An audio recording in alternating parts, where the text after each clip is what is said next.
બોલીએ સદગુરુદેવ નારી મહારાજ જય ભગવાન ઓમ પાર્વતી હર મહાદેવ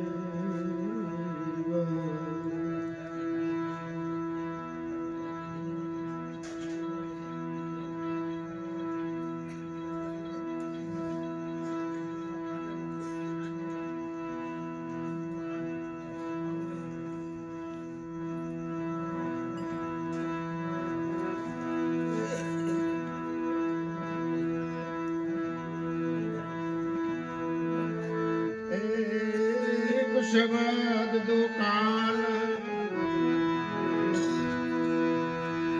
एक शब्द दुकान है एक नजर दुआ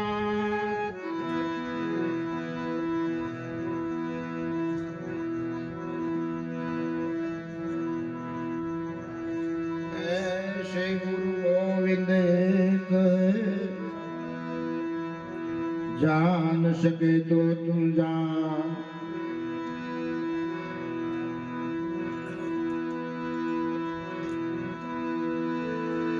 तो राम नाम यमुलख मणि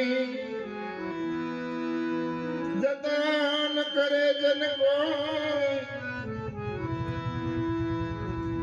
सुखी रहे संसार मां दुख कहां से हो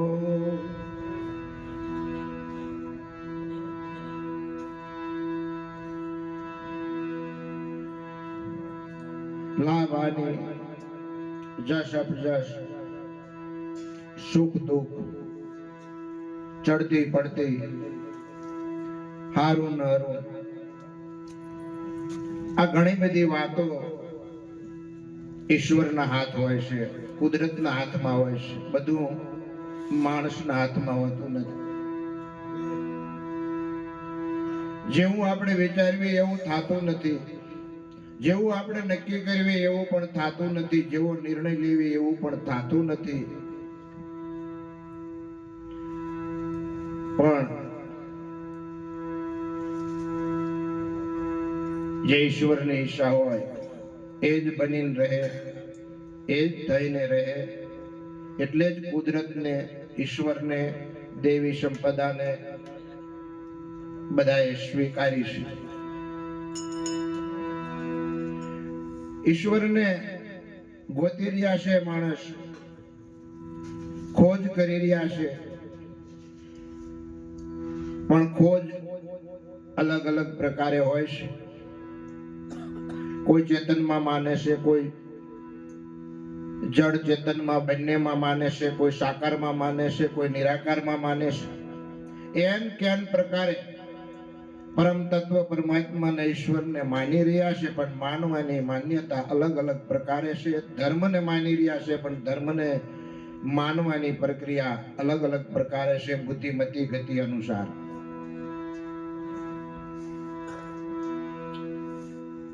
ગમે એટલા જ્ઞાની હોવી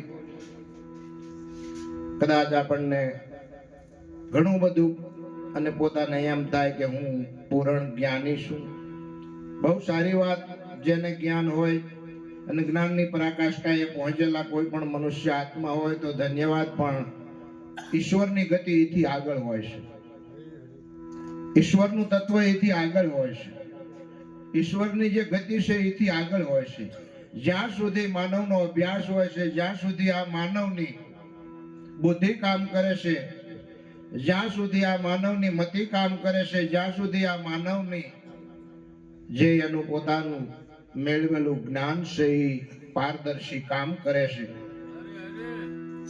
પણ જ્યારે જ્ઞાન બુદ્ધિ મતિ ગતિ આ બધું જ અટકી જાય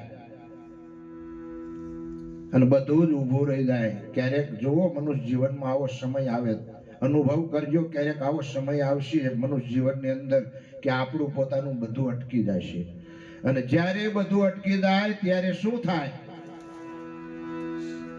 ત્યારે ઈશ્વરની વ્યવસ્થા શરૂ થઈ જાય. તમારી પાસે બધું જ ઊંચા હાથ કરી દો, તમારા પગ ન અડે ત્યારે શું થાય? તમારું મતિ ગતિ બુદ્ધિ જ્ઞાન બધું અટકી જાય ત્યારે શું થાય? ત્યારે ઈશ્વર ગતિ શરૂ થાય અને ઈશ્વરની વ્યવસ્થા શરૂ થાય. તમારું અટકેલું કામ છે એ ઈશ્વર પૂરું પાડે. આ ઈશ્વરની ગતિ છે.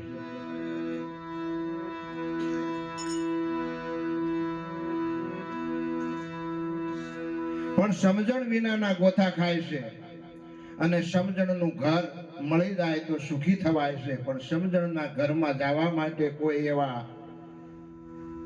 આપણી માથે કોઈ એવા માલમી મળી જાય, આપણી માથે કોઈ એવો અનુભવી મળી જાય, અથવા કોઈ આપણને સંત મળી જાય, અથવા કોઈ એવો ગુરુ મળી જાય. પણ ધન હરે એવો ગુરુ નહીં, ધોખો હરે એવો ગુરુ.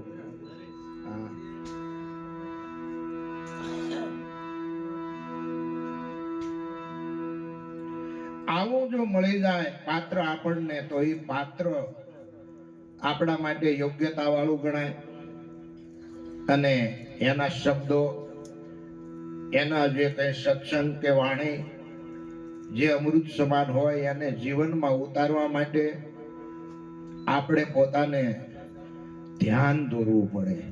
આ કાનેથી ઓલા કાને કાઢી નાખવું, સાંભળ્યું ના સાંભળ્યું કરવું. તો આવી રીતે તો આ જગતની અંદર ભજન ગાતા આવે છે, સત્સંગ કીર્તન આ બધું થતું જ આવે છે. આપણે ન હતા તેથી થતું, આજે પણ થાય, પછી પણ થાય છે. પણ ખરેખર એમાં ધ્યાન દોરવું જરૂરી છે. અને ધ્યાન કેટલી હદે દોરવું જરૂરી છે? તો દિવાલની ભીતે ગરોળી ચોટી હોય, બધાએ જોઈ હોય, અને ગરોળી એક જીવડાને પકડવા માટે કેટલી સ્થિરતામાં હોય. આટલી સ્થિરતામાં આપણે પોતે જ્યારે ધ્યાન દોરશું ને ત્યારે આપણામાં ઉતરશે. ઉતારવા માટે આવો પ્રયત્ન જોશે. આપણે આવી રીતે સ્થિરતાને વરવું પડશે અને એ સ્થિરતાને વરી અને પૂરતું ધ્યાન આપવું પડશે. સુરતા અને શબ્દમાં રાખવી પડશે. ઘણી જગ્યાએ આપણે જાય કે અમે ફલાણે ગયા હતા. શા માટે ગયા હતા? કે સત્સંગ સાંભળવા ગયા હતા. કે ફલાણા ગામ ગયા હતા. શું કરવા ગયા હતા? તો કે અમે ભજનમાં ગયા હતા. ફલાણે ગયા હતા, ના પાઠ હતો, પાઠનો માહોલ હતો, બહુ સારું હતું, અહીંયા ગયા હતા. લાવ્યા શું? તો ના જઈને એને ઘણા બધા માણસો ખરીદીને આવે છે. બજારમાં ગયા હોય, રીંગણા બટેટા લેવાતા લઈને આવે, ડુંગળી મૂળા ઘરે આવીને ડખો થાય. એટલે સંતોએ આ ડખામાંથી, આ માથાકૂટમાંથી બહાર કાઢવા માટે રાહાબર બન્યા છે. એક ભજનમાં નથી આવતો, નિસરણી બનીને એમાં દુનિયા ઉભા કે સડનારા કોઈ નો મળ્યા, માથડા કપાવ્યા, ઘંટીએ દળાણા, આગુમાં ઓરાણા, પીરસાણા, જમનારા નો મળ્યા. તો સંતોએ તો રાહ બનાવીને ગયા છે, પણ હવે ચાલનારા નથી. સંતો શું કરે? પછી દોષ આપણે બીજાને દેવી. કોઈ કહેનારું નથી. કોક કેત થાય ને, કોક અમને કેત, પણ કહેવત ઘરે આવે ભાઈ, ઘરે આવે. કદાચ આપણા એવા નસીબ, આપણા કિસ્મત હોય ને આપણી એવી કમાણી હોય, પણ પ્રયત્ન હોવો જોઈએ, આપણો પુરુષાર્થ હોવો જોઈએ. પુરુષાર્થ વિના પ્રારબ્ધ પાંગળું છે. કર્મ પ્રધાન રામ રચી રાખા, જૈસા કર્મ વૈસા ફળ ચાખા. એમ ઉમા હે મેં અનુભવ કહું અપના. ભાઈ એ કર્મ વગર તો શિવજી બોલ્યા છે, કર્મ વગર કાંઈ નથી. એમ આપણે આવ્યા છીએ, કર્મ કરવું પડશે. જેવું કર્મ કરો એવું ફળ. એ કે આનું ફળ શું? આ સત્સંગ કરવી શું મળે? ભજન કરવી શું મળે? રામ રામ કરવી શું મળે? મળે, અનુભવ કરો. ક્યારે કોઈ ખ્યાલ ગયું નથી, કરેલું કોઈનું જાતું નથી, સેવા નથી ગઈ કોઈની. અને આદિ અનાદિથી સેવાનો દોર, અને આજે પણ સેવાનો દોર આ જગતમાં ચાલી રહ્યો છે. અને કદાચ આ સેવાનું ફળ ન હોત ને તો આ કેદુનું હંકેલાઈ ગયું હોત, કોઈ સેવા ન કરત.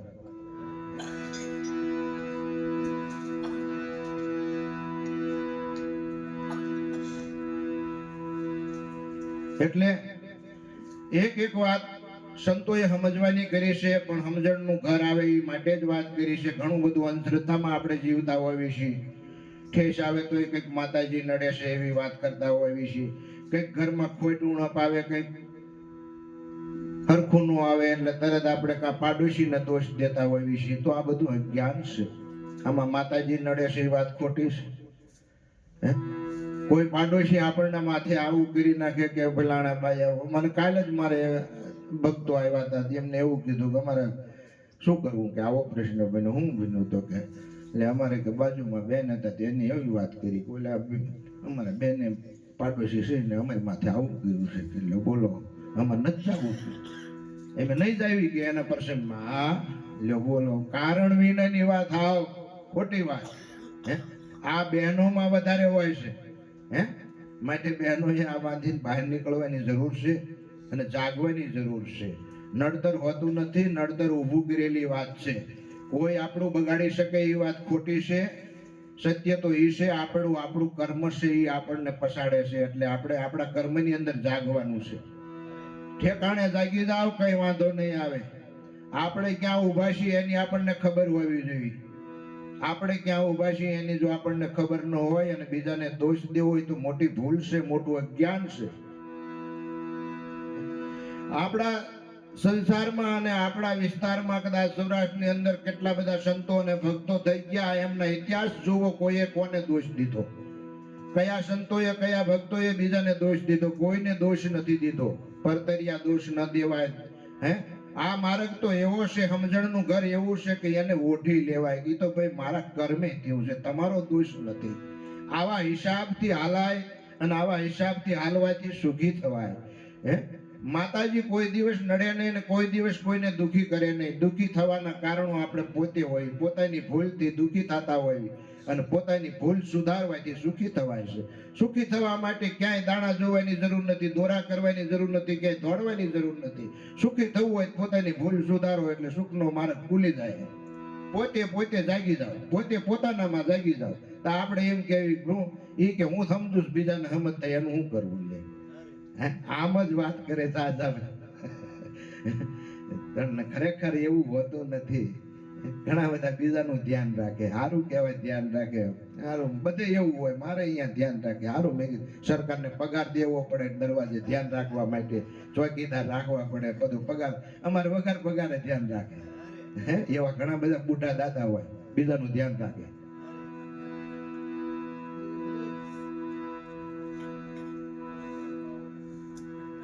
એટલે સમજણના ઘરમાં આવવાની સંતોએ વાત કરી છે. એક વાત છે એ ભજનમાં સમજાયું છે અને કીર્તનમાં સમજાયું છે. ગાય ખરા સમજા કીર્તન, કાનુડાને કે મિશ્રી ભાવે, કાનુડાને કે હાકર ભાવે, આવું બધું બહુ સારું ગાય કાનુડાનું સમજાય. પણ ગાય ખરે બાઈનું સારું મજાનું, પણ હવે કાનુડાને ભાવે ઘરે આપણો ધણી હોય એમ નો ભાવે. એમાં જો ધ્યાન દીધું હોય દુખી થાય તો સુખી થવાનું છે. ઠેકાણે આપણે હાલવાનું છે. સમજ્યા? પછી માતા હોય કે વહવારું હોય કે દીકરી હોય તો જે કઈ ઘરે આવ્યા છે એ ઘરના એને એ ઘરનું જે વર્તન છે એમાં એને ભળી જવાનું છે.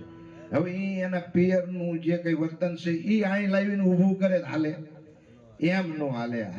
હકાલવું હોય તો પિયરનું વર્તન હોય એ મૂકી દેવાનું અને સામે ઘરે જે વર્તન છે એ વર્તનમાં આપણે ભળી જવાનું. એટલે ગાડું હાલ્યું. આ જીવવાનો માર્ગ છે, જીવતા શીખવાનું છે. હે કોઈ દિવસ કોઈને નડતું નથી, નડે છે કરમ. હે કદાચ આપણે એમ કેવી કોઈ માણસ આપણું નુકસાન કરવા ધારે છે, કોઈ માણસ કદાચ આપણને દુખી કરવા માંગે છે, તો કદાચ એવું હોય કદાચ સંસારની અંદર. પણ અમારા અભ્યાસની અંદર અમારા કે કોઈ દિવસ કોઈ બગાડી શકે નહીં, કોઈ નુકસાન ન કરી શકે. તમે તમારી જગ્યાએ બરાબર હોવા જોઈએ. આપણે આપણી જગ્યાએ જ્યારે બરાબર ન હોય ત્યારે આપણને ભય ઊભો થાય છે. ભય ઊભો ક્યારે થાય? આપણામાં ક્યાંક ભૂલ હોય, આપણામાં ક્યાંક ઉણપ હોય, આપણામાં ક્યાંક ખોટ હોય, અથવા આપણે ક્યાંક ખોટું કામ કર્યું હોય અને ખોટા કામથી આપણને બીક લાગે છે અને ભય લાગે છે. સાચું કામ કરો, સત્ય જીવન જીવો, કેડ બાંધીને કામ કરો અને નીતિનું રળેલું ખાવ. તમને બીક નહીં લાગે, ઊંઘ હારી આવશે. આ બધા જ્યાં જ્યાં જાઓ એ કારણો હોય. એક તો વગડે જતા વળગે એને કારણ કહેવાય છે ને એક તો આ કોઈને માથેથી નાળિયેર ને સુંદર ને ઉતારીને અડદના દાણા ખીલ્યું હોય ને કઈ પેંડા હોય ને કંઈક પૈસા હોય ને થોડા જાજા ને પૈસા જ નથી હોતા. હું તો એ ખોલીને જોઈ જોઉં ક્યાંક પડ્યું હોય તો, પણ આવું બીજું બધું હોય એમ જ્યાં, એટલે ઈ કારણ કહેવાય. અને એક તો આ જ કારણ આ બધા કારણ. પણ એથી ને એક મોટું કારણ સમજ્યા, અંધશ્રદ્ધા અને આ ભ્રમ. આપણને ભ્રમ થયો છે. મીરા કે છે આત્માને ઓળખ્યા વિના લખ 84 નહીં ટળે. આ ભ્રમણાને ભાંગ્યા વિના આ ભવના ફેરા નહીં મટે. સંતો ભવના ફેરા મટાડવા માટે, આ સંસારની માથાકૂટમાંથી છૂટવા માટે સંતો ભજન કરે છે, અને ભજન કરી અને પરમાત્માને પ્રાર્થના કરે છે કે પ્રભુ આ સંસાર અગાધ છે, અને અગાધ સંસારમાંથી તરવા માટે અમને તો એવી સદબુદ્ધિ આપ, અમને એવો વિચાર આપ, જેથી કરીને અમે આ સંસારમાં પાર ઉતરીએ. એવો સંતોનો પ્રયાસ હોય. એ સિવાય સંતોનો પ્રયાસ પોતાનો હોય, એ સિવાય સંતોનો પ્રયાસ આ સંસારી જીવડા માટે હોય. કે દખી થતા હોય, કોઈ ટલે સડી ગયા હોય, કોઈ રજળે પડ્યા હોય, તો કદાચ જો સંતોના શરણે વ્યા જાય અને સંતોની શિખામણને સ્વીકારી લે તો કદાચ એનું ગાડું 100% ઠેકાણે આવી જાય, માર્ગે આવી જાય. પણ એનું કર્મ એને અહીંયા જવા ન દે. હજુ તારે ભોગવવાનું છે. નડે છે કર્મ, એક વાતમાં કર્મ નડે છે. એટલે કર્મની અંદર જાગવાનું છે. કર્મ પ્રધાન છે. સકાલ પદાર્થ હે જગમાં હે કર્મ બિન નર પાવત નાહી. ગીતા બોલે છે, કૃષ્ણ બોલે છે. હે બધું જ છે આ જગતની અંદર. શું નથી એને મેળવવા માટે શું કરવું પડે છે? તો મેળવવા માટે સકાલ પદાર્થ હે જગમાં હે કર્મ બિન, તો એમાં કર્મ કરવું પડશે. જેવું કર્મ એવું ફળ.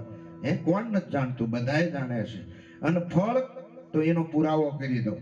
તમે છે ને સાંજે 5 વાગે દિવસના 2 જણા વડસડ કરી હોય ને આપણે, પછી વડસડ કરીને પછી હાવો આપણે પછી કોક આપણને એમ કે ભાઈ જાવા દો ને હવે હસી એમ કરીને આપણને જુદા પાડે. પછી આપણે હવે પોતપોતાના ઘરે વયા દેવી. પછી ઘરે જઈને પાછું મગજમાં એવડું ઘૂમે કે ન ઘૂમે? ઘૂમે. પછી પથારી મૂવી ને ત્યારે ઘૂમે. પથારીમાં હોતા પછી સવાર પડે ને ત્યારે જાગીને તરત જ ઘૂમે. તો વિચાર તો કરો, આપણે 5 વાગે વડસડ કરી અને સવાર સુધી મગજમાં ઘૂમ્યું થાય, એનું ફળ નથી થઈશું? આ તે તરત જ મળ્યું ફળ. સવાર સુધી ઘૂમવું તું ઊંઘીને જાગ્યા તો આ ફળ નથી થઈશું છે. અને સત્સંગ કરી અને ભજન કરી અને તમે ભૂજો, સવારે જાગજો, જોઈજો, ચાક કરજો. વડસડ કરીને ઉજો અને સવારે ચાક કરજો, અને ભજન સત્સંગ કરી અને ઉજો ને સવારે ચાક કરજો. બેયનું ફળ તમને પુરાવો મળી જાય. બીજા પાસે નહીં, પોતાની પાસે પુરાવા હોય. બીજા પાસે લેવા જવું ગોતવાની, એ પુરાવા તો આપણને શંકાસ્પદ લાગે કે કદાચ સાચું હશે ખોટું હશે. પણ પોતાનો પુરાવો, સ્વયં પુરાવો, સંતો અહીંયા સુધી લઈ ગયા છે. અનુભવની અરણે ચડો, અનુભવમાં ઉતરો, પોતાના પુરાવાથી હાલો. ક્યાંય જગતની અંદર તમે ખોટા નહીં પડો, કારણ કે પોતાનો પુરાવો બોલે. કદાચ કોઈ દિવસ તમે ગળ કે ખાંડ ખાધી ન હોય, કદાચ ભૂલમાં મુખમાં મુકાઈ ગઈ હોય, તો તરત તમે બોલો કે આ તો ગળી છે, આ તો ગોળી ગળ્યો છે. અને પછી કદાચ દુનિયાના છેડા સુધી જાવ, કોઈ એમ કે ગોળ કડવો છે, ખાટો છે, ખારો છે, કે ખાંડ કડવી છે કે ખાટી છે, આવું કોઈ બીજા કે તમે માનો સ્વીકારો. પોતાનો અનુભવ બોલે. આ સંતોએ કીધું છે પોતાના અનુભવથી હાલો, ક્યાંય જગતની અંદર તમને આંચ ન આવે. હાલવા માટેના માર્ગો સંતોએ એક માર્ગ આપ્યા છે. પણ આપણે પોતાનો વિચાર કેટલી હદે કામ કરે છે, આપણી બુદ્ધિ કેટલી હદે કામ કરે છે, આપણી મતિ કેટલી હદે કામ કરે છે, આના ઉપર આધાર હોય છે.